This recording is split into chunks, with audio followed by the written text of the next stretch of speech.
and welcome to my studio. How are you today? So it's Saturday night, that means it's time for a Dawn and Julia Create. I love these videos that we do. We take the same stash, the same idea, and we always come up with such different results. It's really fun. So today it's my turn to choose the challenge, and I have suggested that we make some backing papers, but we are to make the backing papers using MDF. So why have I thought about making handmade backing papers? Is it because I'm short? Well, I don't think so. But the reason that I thought about it is because we don't want to dwell on it, but cost of living is going up and we maybe are a bit precious about using our MDF elements because once they're gone. They're maybe a bit more expensive than a sticker or not reusable like a stamp.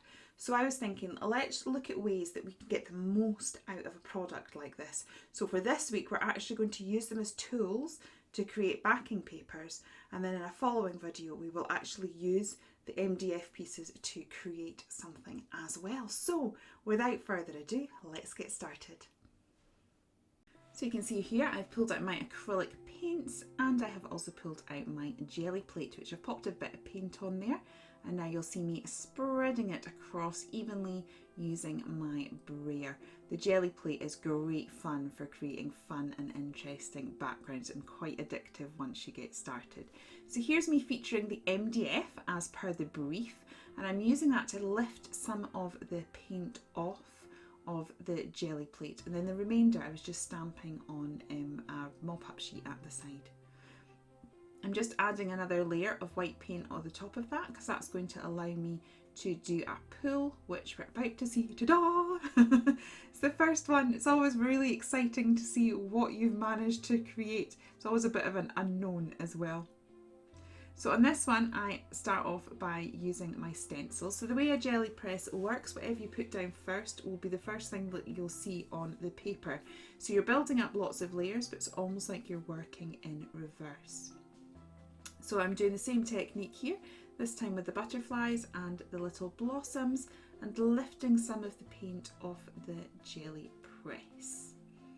And once again, a bit of pressure and pulling the pull from the jelly plate. I've kept the pull in real time because there's something really exciting about seeing it come off the plate and seeing what you've managed to create.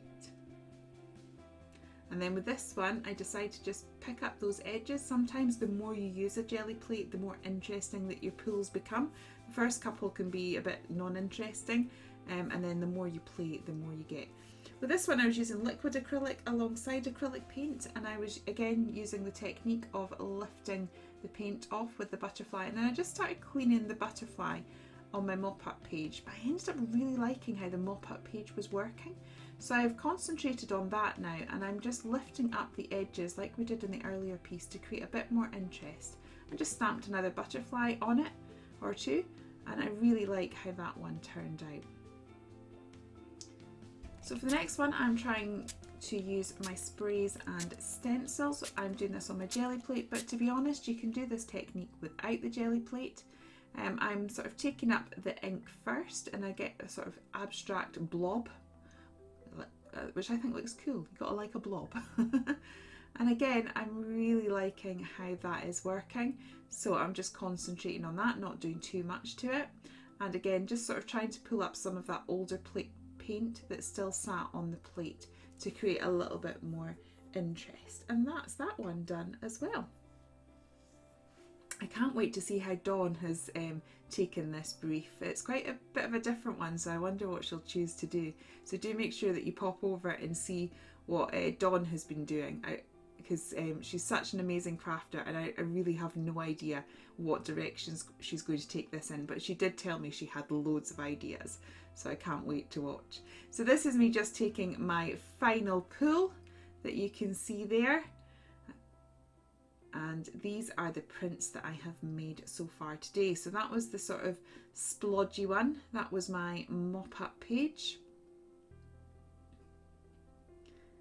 I also have this one, which I don't really know what that is. That just turned out to be a bit of a disaster. So that one, but once you've got stamping and stuff on, you can bring it to life.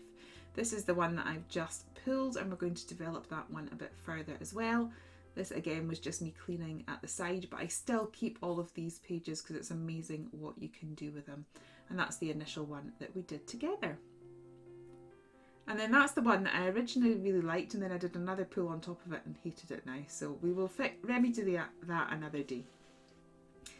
So now I'm just pulling out my stencils again, and I've got some distress ink. I've got picked raspberry here, and I'm just trying to build up the layers of these papers that we've got to add a little bit more interest. I'm also going to go in with my mustard seed to bring a bit more colour tones into this piece. And then I'm going to use the stencils again, but in a different way. Stencils are great. There are so many ways to use them. And on this occasion, I'm just using them to use them as a stencil, and I'm doodling through them.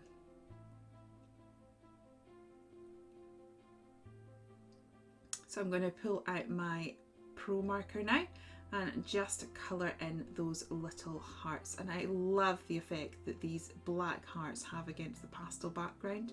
They really are bold, and I think the silhouette really works. I'd actually love to pull out a bit of text stamp on this page as well. Obviously it's not part of the brief today, but maybe in part 2 this page will get a bit of text as well. And then I'm just putting the final heart because I like to work in threes. This page is getting similar treatment. I'm going down with my stencil. First of all, again, going with the picked raspberry, and this time I'm doodling around the MDF. So with the MDF, we have used it to pull paint off as a resist. We've used it to spray through, or you can use it to spray through, and I have used it to doodle with. So there's lots of things that we can do with our MDF. I'm adding a few little doodles, and again, doodling around the MDF to create my butterflies. So if you're enjoying watching this and you would like to see what we do with these pages in the future, please do consider liking and subscribing, because yeah, then you'll get to see what I will do. And also please don't forget to subscribe to our lovely Dawn as well. So you can see that the Pro marker is going really well over all these different mediums. We've got paint on here, we've got metallic paint, we've got distress ink. I've actually got paint that's a bit old and a bit textured for want of a better word, but it has actually added interest to the page. Then I'm going in with some colouring here as well. This time I'm colouring with a gold Pro marker just to add another element to this page.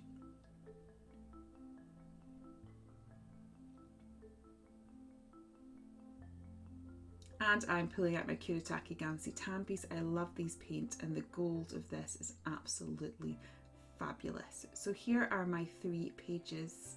Thank you so much for watching. I hope to see you again soon, but in the meantime you may enjoy watching this video of what Dawn and I created last time.